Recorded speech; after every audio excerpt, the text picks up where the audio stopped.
afternoon, evening, wherever you are, and welcome to Global Atheist News Roundup, dateline 20th of January 2024. This week's headlines. Thousands attended a pro-Palestinian march in London. Thousands call for the release of hostages at a pro-Israel rally in London. We must normalize massacres as the status quo, said Mohammed El Kurd at the pro-terror rally in London.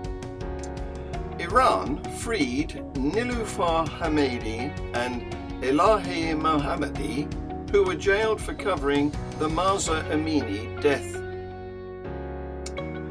The Home Office is to ban Hizb ut-Tahrir as a terror group. Iran admits carrying out a deadly strike on Pakistan territory.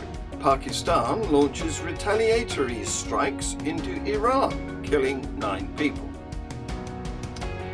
An American ex-Muslim teenager was assaulted by his family for becoming a Christian.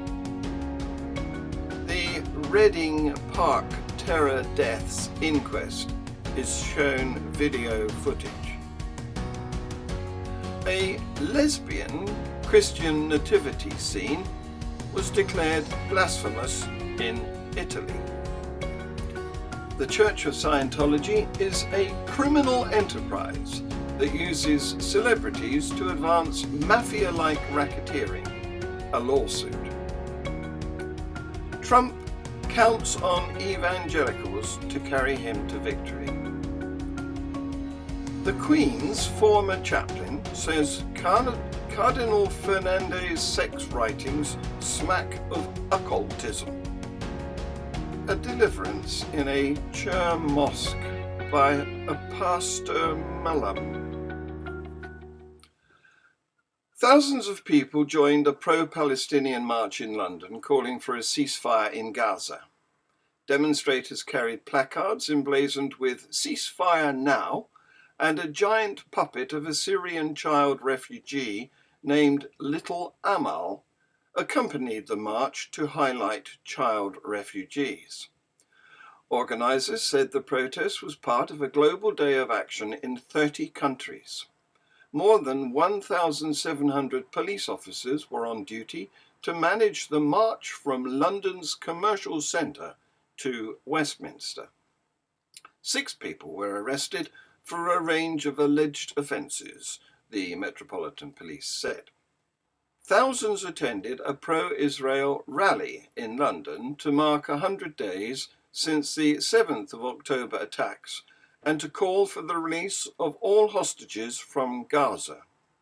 People gathered in Trafalgar Square carrying Israeli flags and holding pictures of some of the 132 people still believed to be being held. Appearing remotely, Israeli President Isaac Herzog said that this battle belongs to the whole free world. It comes as Israel faces mounting pressure over civilian deaths in Gaza. The London event coincided with a 24-hour rally being held in the Israeli city of Tel Aviv. Mohammed El Kurd at the pro-terror rally in London today said, "We must normalize massacres as the status quo." See this video. I dare you to look into the eyes of a godly child and tell him that you tried your best. Our day will come, but we must not be complacent. Our day will come, but we must normalize massacres as the status quo. Thank you. Iran has freed 2 female journalists who have been jailed for more than a year for covering the death of Mahsa Amini, which triggered nationwide protests. Niloufar Hamedi and Elaheh Mohammadi were released on bail, Iranian media reported. The reporters are appealing against jail sentences and will remain out of prison until a court makes a decision, Mahsa Amini died in custody after being detained by Iran's morality police. She had been held for allegedly violating strict rules requiring women to cover their hair with a hijab.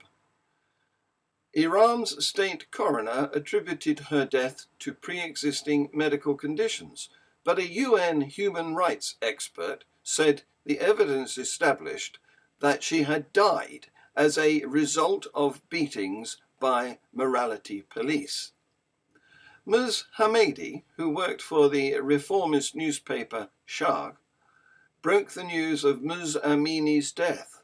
She photographed Mahsa Amini's father and grandmother embracing after they learned their daughter had died and posted it online with the caption, "The black dress of mourning has become our national flag."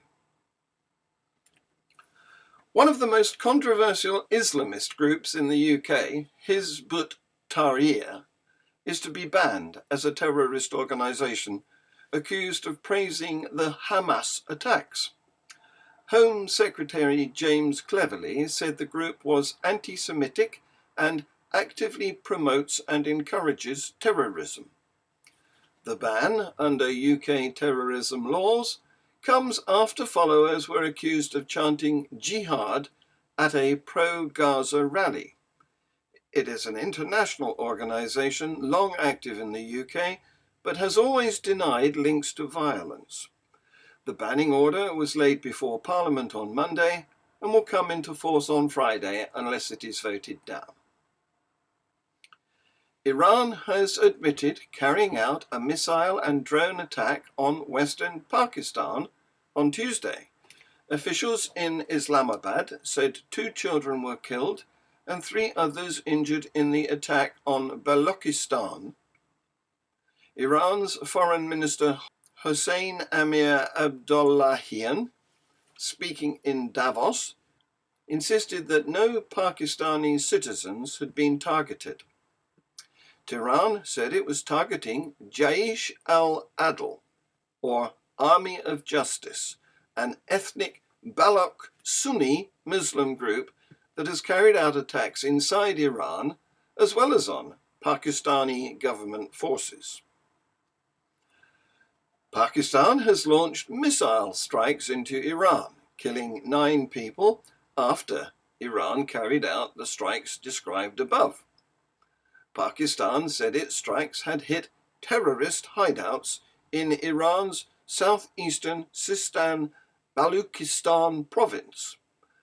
Pakistan's army said the precision strikes were conducted with drones, rockets, and long-range missiles and targeted the Balochistan Liberation Army and Balochistan Liberation Front. An American teenager was assaulted by his Muslim parents for becoming a Christian. See this video.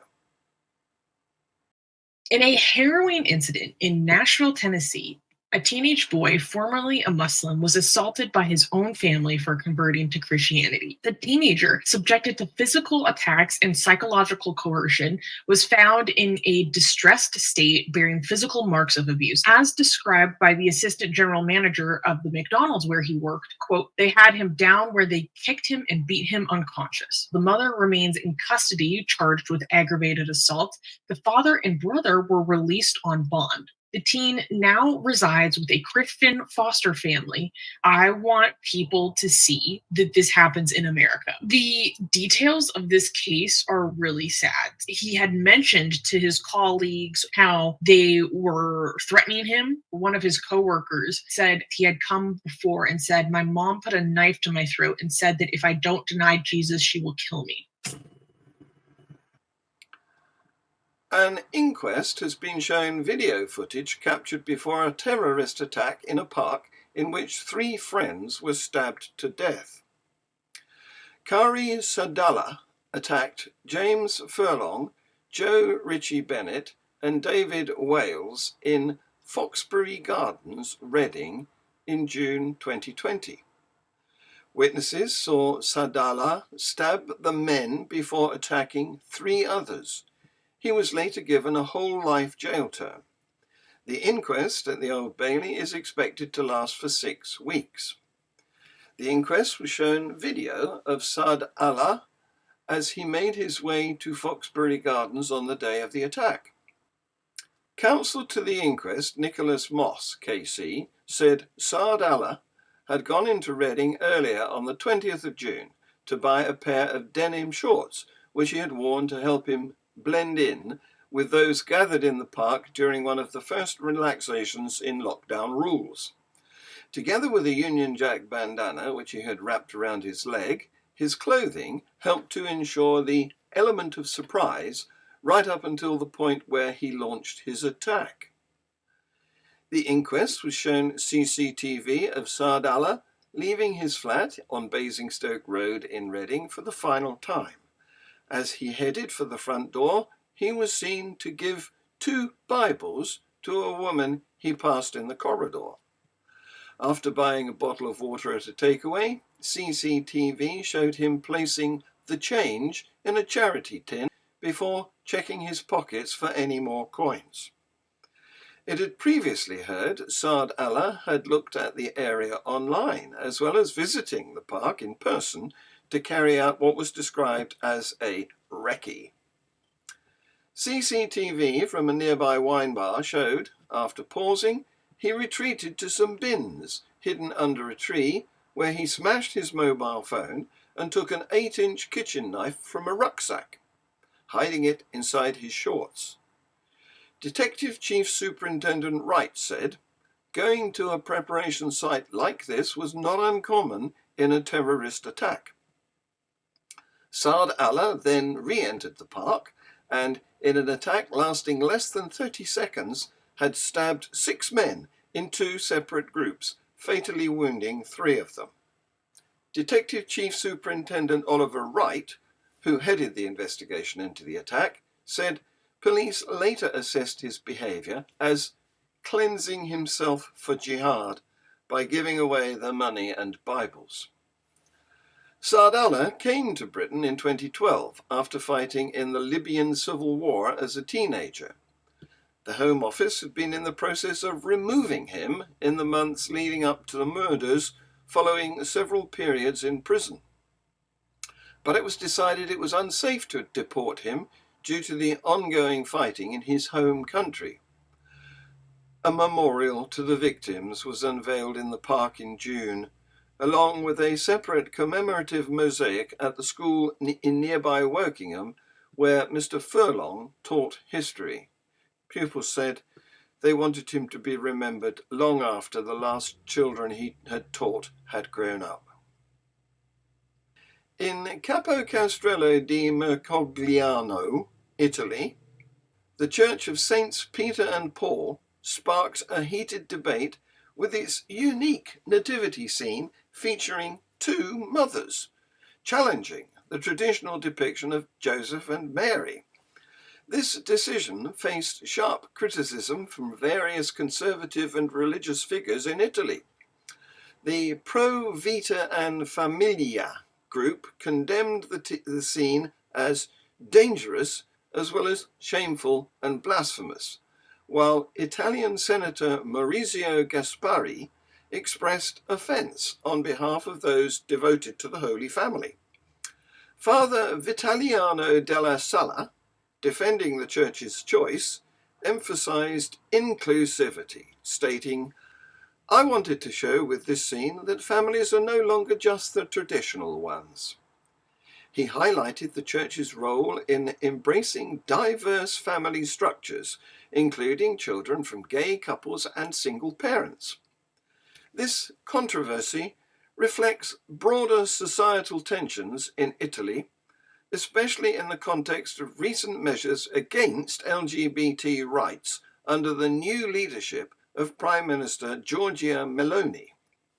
The incident underscores the ongoing debate between traditional religious beliefs and the evolving understanding of family and inclusivity within the Catholic Church and society at large. The Church of Scientology is a criminal enterprise that uses celebrities like actor Danny Masterson to advance mafia-like racketeering, a recently filed lawsuit alleges. Many of Scientology's criminal enterprises' money-making schemes are criminal in nature, the lawsuit alleges. It routinely and systematically engages in fraud, human trafficking, identity theft, and money laundering to fill its coffers and enrich its leadership. To protect high-profile members, Scientology leaders allegedly retaliate against outspoken victims or witnesses with threats, extortion, identity theft, arson, and different types of fraud, according to the complaint.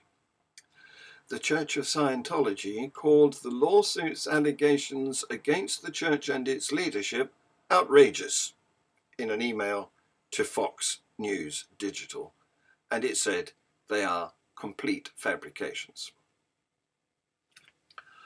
Iowa's influential evangelical voters were once decidedly lukewarm on Donald Trump, but if recent polls are accurate, born-again Christians carried him to victory in the Republican caucuses. What's changed? A video from a group calling itself Trump's Online War Machine was shared with millions of followers on Trump's Truth Social account. It immediately enraged some religious leaders in Iowa. "He's not the savior," said Michael Dernastus, pastor of the Fort Des Moines Church of Christ in the state capital. "Our allegiance as evangelicals is to Jesus, not to the Republican Party or to Donald Trump." See this video. And on June 14th, 1946, God looked down on his planned paradise and said, "I need a caretaker." So God gave us Trump. God said, "I need somebody willing to get up before dawn, fix this country, work all day, fight the Marxists, eat supper, then go to the Oval Office and stay past midnight at a meeting of the heads of state." So God made Trump. I need somebody with arms, strong enough to rustle the deep state, and yet gentle enough to deliver his own grandchild. Somebody to ruffle the feathers, tame cantankerous World Economic Forum, come home hungry, have to wait until the First Lady is done with lunch with friends, then tell the ladies to be sure and come back real soon, and mean it. So God gave us Trump. Queen Elizabeth II's former chaplain says the recently resurfaced writings of Cardinal Victor Manuel Fernandez about sexuality exhibited a skewed theology that echoes occult sex magic. Gavin Ashenden, who served as the Queen's chaplain from 2008 to 2017, said in a video posted last week that Fernandez unearthed out-of-print books Mystical Passion, Spirituality and Sensuality, and Heal Me With Your Mouth, The Art of Kissing, have caused a certain amount of scandal, not only because it's odd for a priest to write in graphic detail on such matters, but because it shows a preoccupation with sexuality that we wouldn't really expect from a man with an authentic vocation to the church, to the Catholic priesthood. See this video. Hello and welcome. It turns out that the author of Amoris Laetitia and Fiducia Supplicans, Cardinal Fernandez, has a past.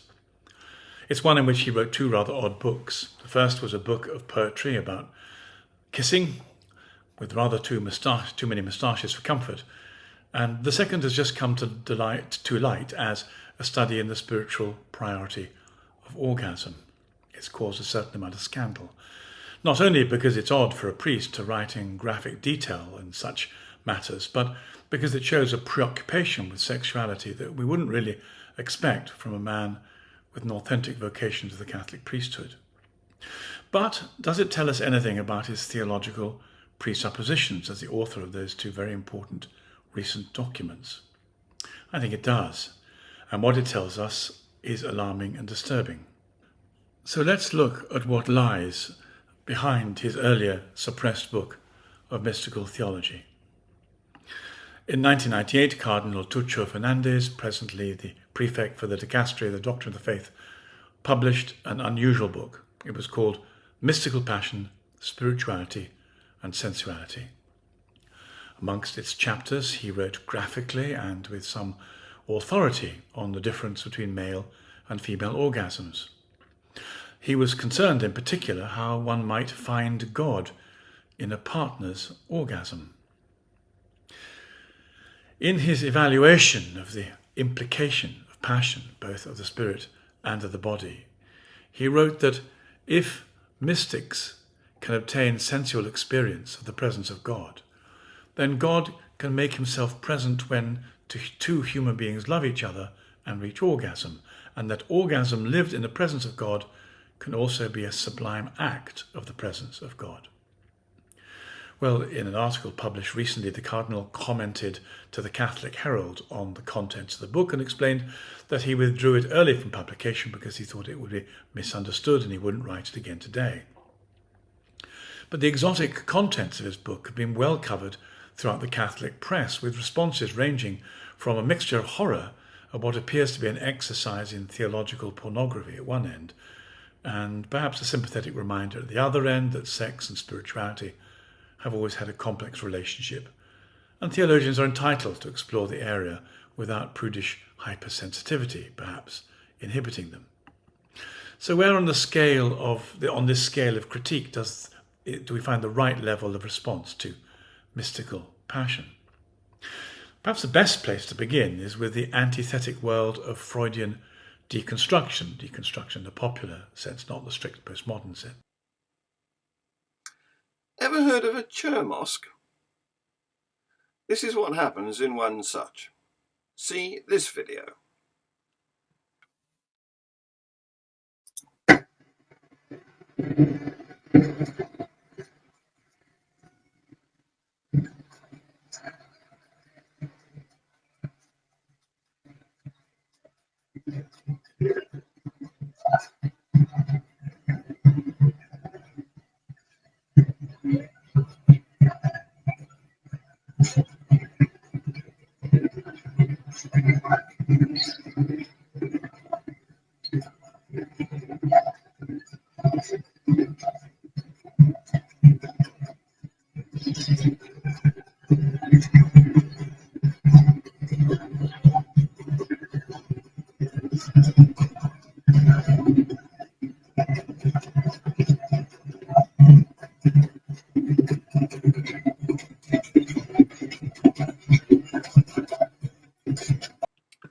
Shortly on this channel, you can watch Tercy and I chat with guest Jim Barrows, who you may know as a co-host of Atheist Experience and other shows. Come and join in by text. And don't forget to watch Views on the News, the show where our opinionated panel give their views on the items I've just reported about.